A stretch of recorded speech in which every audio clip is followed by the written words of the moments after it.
welcome once again to the Rkaydz Collection. I hope you had a good week. Today's show was a little late because we're cooking so much in the background. It's crazy. We came a long way from our first episode May 6th. Big surprises are generating for our future. Please subscribe and check us out for yourself. Today's episode shouts out our very own Liam Bradbury.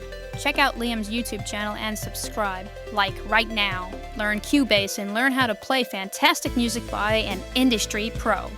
Today, we unveil a cultural icon that transformed an industry and countless childhoods. We induct a console that defined the rhythm of childhood for millions. 16-bit dreams, sculpted in gray and purple. This is the Super Nintendo Entertainment System. It's the summer of 1991. Sonic the Hedgehog races onto the Sega Genesis on North American TVs, but across the Pacific, Nintendo prepares to counter with something powerful, elegant, enduring, and unforgettable. On August 23rd, the Super Nintendo arrives in North America, bundled with Super Mario World. It introduces Mode 7 graphics, layered parallax scrolling, and a color palette that felt impossibly rich. During this time, TV sets buzzed with shows like the Fresh Prince of Bel-Air, Darkwing Duck, and the debut of Rugrats, shifting Saturday mornings into Technicolor chaos. In cinemas, Hook brought Neverland to life with Robin Williams and a swashbuckling Dustin Hoffman.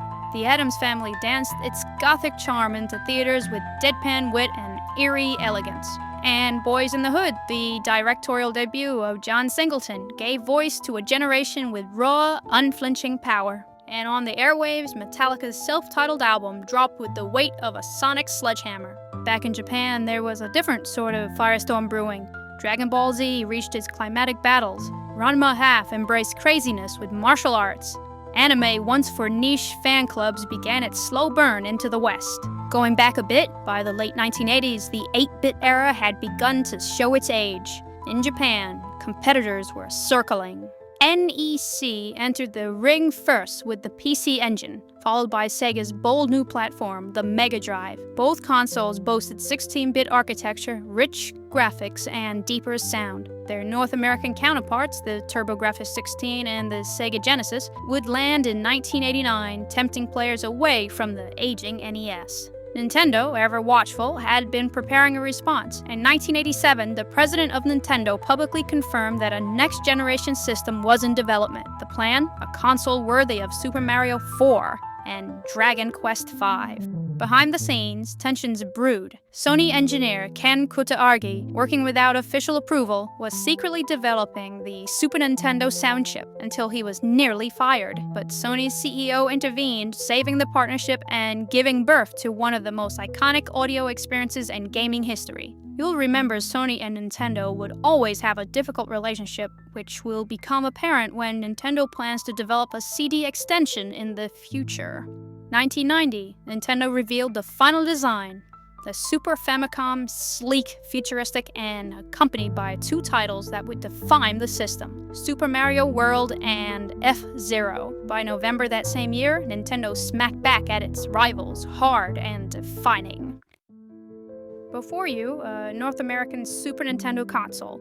Console only, no box, no cables, no controllers. Just the elemental form, the heart of it.